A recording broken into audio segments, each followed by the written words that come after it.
En nuestros grupos de LinkedIn le preguntamos a profesionales en riesgos que respondieran la siguiente pregunta. ¿Cuál es la principal dificultad de la simulación Monte Carlo como herramienta de gestión de riesgos cuantitativa? Entre 132 respuestas, mayoritariamente el 44% respondió que el hecho que la simulación requiere de datos previos es la principal dificultad.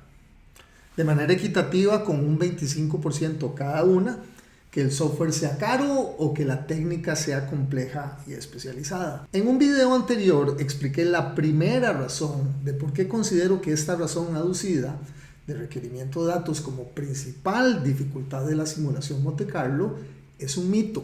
Cuando alguien afirma, como no tengo datos, no puedo hacer simulación Monte Carlo, creo que está implicando que no posee datos numéricos de una forma sistematizada en una base. La verdad es que sí tiene datos. Lo que pasa es que no los tiene de una forma sistematizada. El instante en que se le pregunta a un experto que califique un riesgo en categorías de severidad o impacto, digamos como insignificante o medio o muy alto, ese experto estará proveyendo un dato que proviene de su proceso intelectual de recolección de información previa que posee. Sí hay datos.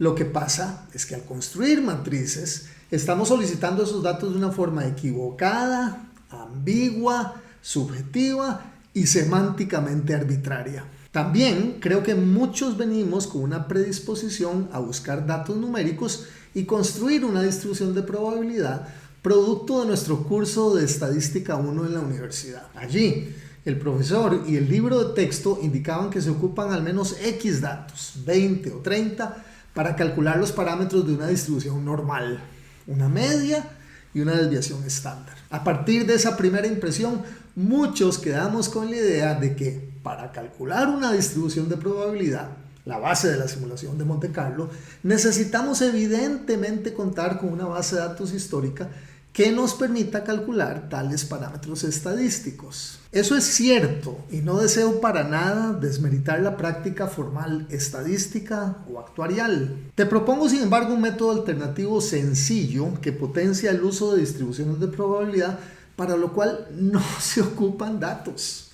Solo el auxilio de un experto para poder sacárselos de su cabeza, de su acumen intelectual, de su experiencia. Para dimensionar el impacto o severidad monetaria de una eventualidad de riesgo, pregunta a tu experto que te provea de un valor mínimo, un valor máximo y un valor más probable. Esto forzará al experto a que, basado en su experiencia previa, pueda sustentar y razonar la validez de estos tres parámetros solicitados.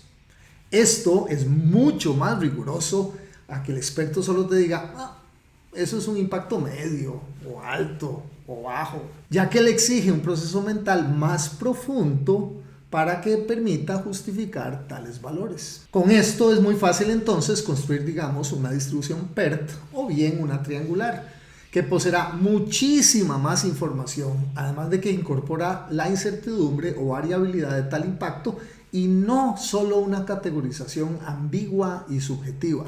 Ahora me dirán, pero esa distribución no es perfecta, a lo cual te responderé con dos argumentos. Uno, no hay distribución perfecta. Una distribución de probabilidad es tan solo una representación mental de todos los puntos posibles en el futuro de un evento del pasado. Y dos, además, a medida que se vaya construyendo una base de datos de eventos, ya habrá oportunidad de sustituir esa PERT por quizás una log normal basado en parámetros estadísticos.